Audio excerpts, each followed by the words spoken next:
Hey yo l'équipe, aujourd'hui je vous propose de visionner, de découvrir une colonie d'une fourmi qui coûte mais des milliers d'euros, quelque chose de complètement dingue. Et en fait non, pas du tout. C'est la fameuse fourmi noire de nos jardins, l'espèce de fourmi que tout le monde a déjà vue, que vous soyez adepte de l'élevage de fourmis ou pas du tout. Vous les avez déjà vues se régaler sur n'importe quel élément que vous laissez traîner pendant un barbecue, pendant un pique-nique ou n'importe quel endroit où vous trouvez, où il se trouve du sucre notamment. Ce sont donc, ici pour le coup, des Lasius.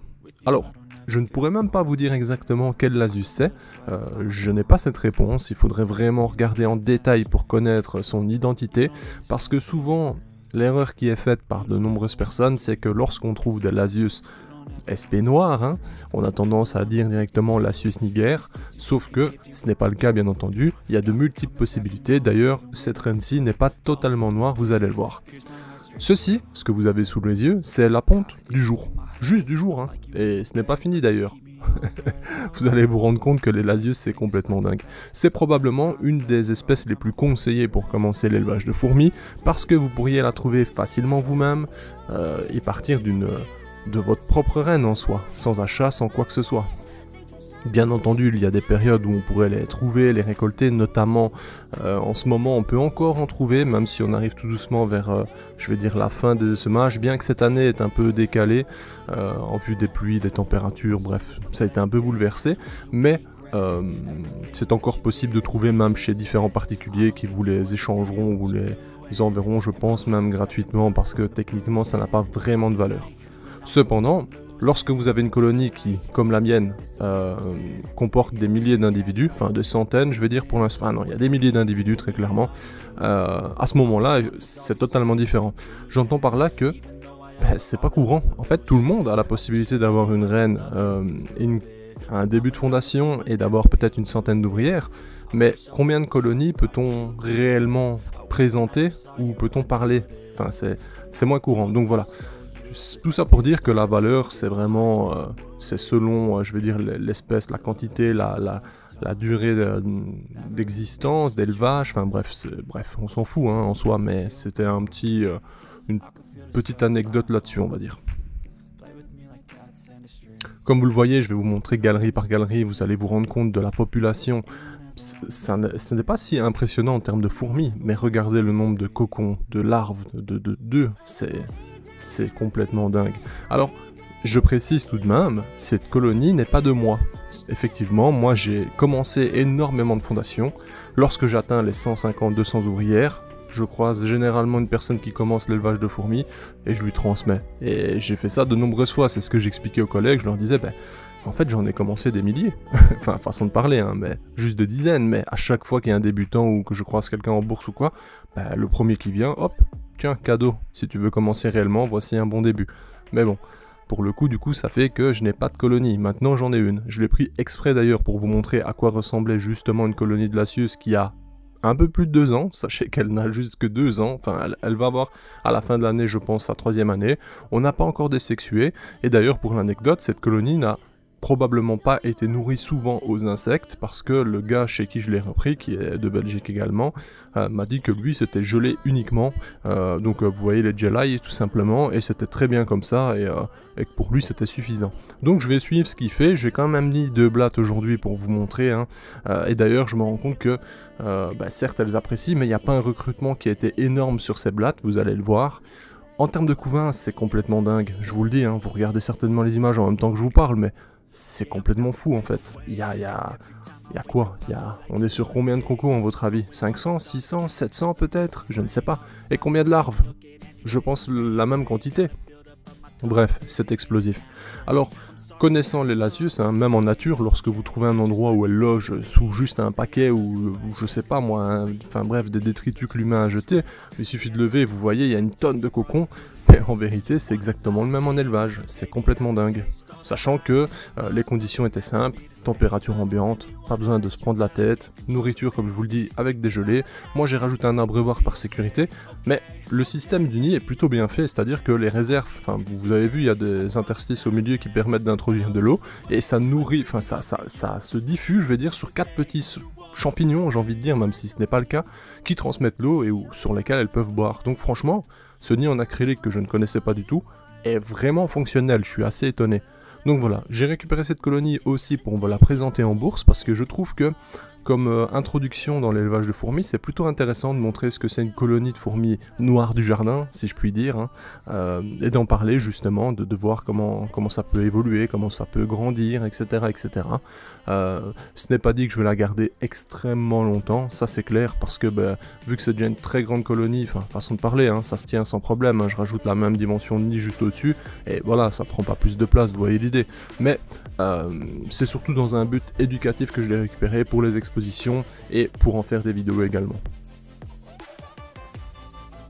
On voit donc ici qu'il y a un stress dans la colonie qui est normal, j'ai ouvert l'air de chasse, d'ailleurs air de chasse très mal aéré cependant, je faisais les éloges du setup juste avant mais je vous avoue que l'air de chasse c'est catastrophique donc je vais modifier ça bientôt.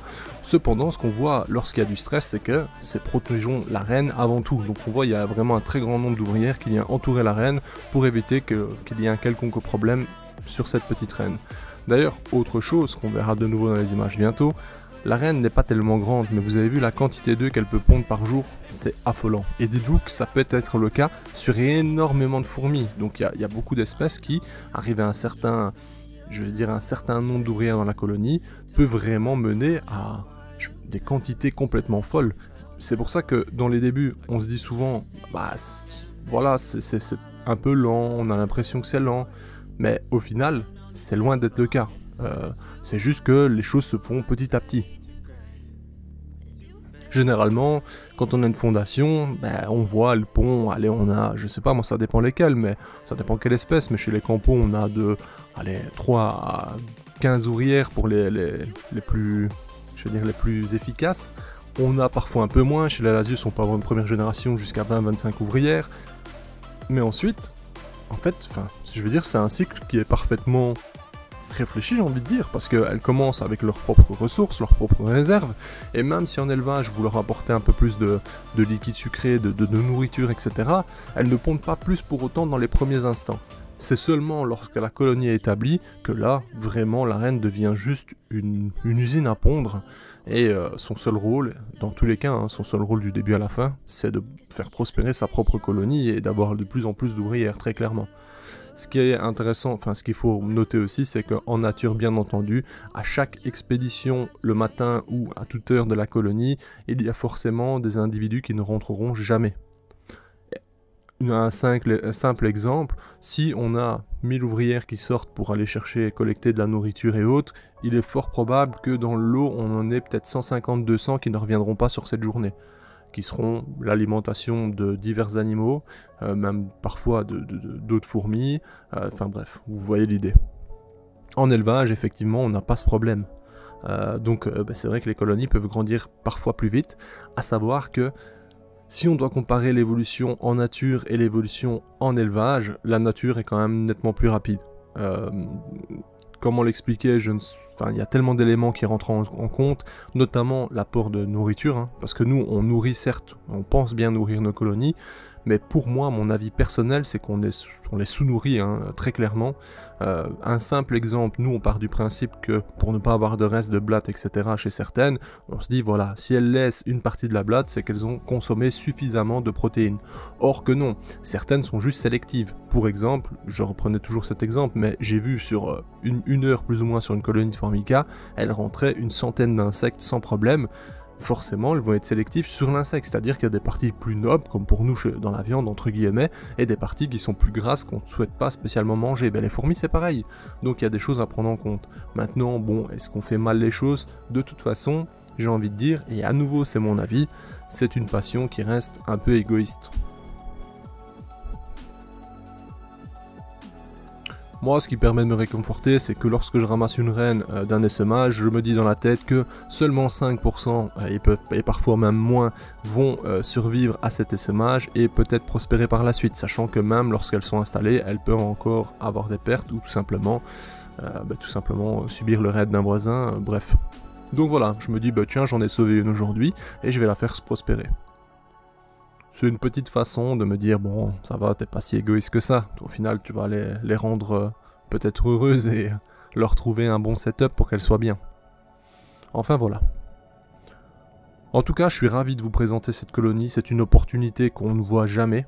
Des colonies comme ça de l'Asius, c'est vraiment... En fait, c'est pas courant.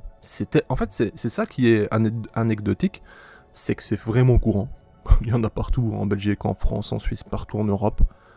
C'est facile à trouver durant les essaimages, mais des colonies, il n'y en a jamais. Alors lorsque j'ai vu l'opportunité et cette personne qui la vendait, j'ai sauté sur l'occasion, je lui ai dit écoute, moi je prends directement, et je suis même ravi de pouvoir présenter ça en fait. Dites-moi en commentaire ce que vous en pensez. Alors forcément, c'est pas l'espèce la plus attractive parce qu'elle est courante. Alors on a tendance à rendre les fourmis courantes un peu moins... Voilà, on a moins envie de les avoir parce que tout le monde en a. Mais ça c'est un peu bête parce qu'en termes de comportement, il y a pas mal de choses à observer. Comme vous avez pu constater dans cette vidéo pour l'instant, elles ont vraiment une organisation de dingue. On a vraiment des cavités précises, dont cette chambre, je dirais royale, où la reine est vraiment, c'est son lieu de ponte. D'ailleurs, on peut observer que cette reine est constamment stimulée, notamment sur les parties inférieures de son gastre, qui ont pour but de l'amener à pondre encore et ainsi de suite. On voit d'ailleurs qu'elle est gavée, hein. Elle est vraiment bien chargée, donc en termes de nourriture, c'est clairement la priorité, et ça en découle une énorme colonie par la suite. En termes d'observation, je trouve que n'importe quelle fourmi a des choses à vous apporter. Il y a des choses à voir chez toutes les espèces. Bien entendu, certaines vont vous plaire, d'autres moins, ce qui est totalement normal. Les goûts et les couleurs, ça fait partie de la vie. Moi, je dis, pour vous occuper correctement d'une colonie, il faut qu'elle vous passionne et qu'elle vous plaise absolument. Et là, au moins, vous allez vous donner au maximum pour son bien-être. Et ça, c'est l'essentiel. Au final, c'est quand même mignon, hein, franchement, les Lasius. D'ailleurs, on dirait pas, mais c'est des petites teignes. Hein. En nature, c'est territorial, c'est une espèce qui va pas se laisser marcher dessus, qui, lorsqu'elle aura besoin de place ou plus de nourriture, n'hésitera pas à attaquer ses voisins, voisines. Bien entendu, il y a certaines fourmis qui sont, je dirais, encore plus efficaces, plus solides, notamment en Belgique, hein, je prends l'exemple, mais quand je trouve par exemple des Formica, je vois rarement des Lasius vraiment à côté. Cependant, des Tetramorium, ça j'en vois sans problème. Donc voilà, c'est toujours assez sympa dans l'observation. J'espère sincèrement que cette vidéo vous plaît, parce que certes, c'est pas du phénoménal, du sensationnel, c'est une espèce courante, mais je trouve que ça vaut la peine de voir ça parce que c'est quand même rare au final. Et vous voyez, hein, elles ont des couloirs vraiment bien précis, où elles passent bien au milieu des galeries. En fait, il y a tellement de détails que je pourrais vous expliquer, et qui vous fascineraient, j'imagine. Bref. Je n'avais pas montré également le résultat du concours, ça m'est sorti de la tête. En fait, je vous avais annoncé un concours lors d'un unboxing, et au final, j'ai fait le tirage au sort à la date prévue.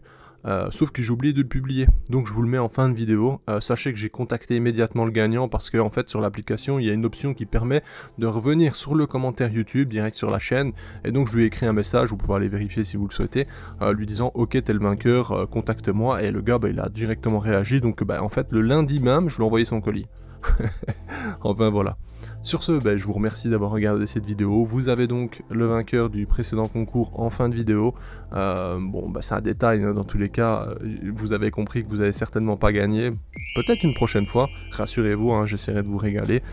Et de toute façon, on se voit bientôt en bourse. Je vous donnerai plus d'informations dans peu de temps d'ailleurs. Hein. Je vous mettrai les informations dans une vidéo. Comme ça, je vous informe de quand on sera en bourse et où. Et on pourra se retrouver sur place physiquement, quoi. Sur ce, je vous remercie d'avoir regardé cette vidéo, n'hésitez pas, le petit commentaire, le like, vous connaissez la chanson, mais c'est des éléments qui font grandir la chaîne, qui sont importants, et c'est comme ça qu'on aura une communauté encore plus grande prochainement. Je vous remercie d'avance, je vous dis à bientôt, prenez soin de vous et de vos proches, bye. Hey, Si toi aussi tu as apprécié la vidéo, n'oublie pas de t'abonner, de laisser un like, voire un commentaire, ou même de nous suivre sur les réseaux. Merci et à bientôt l'équipe!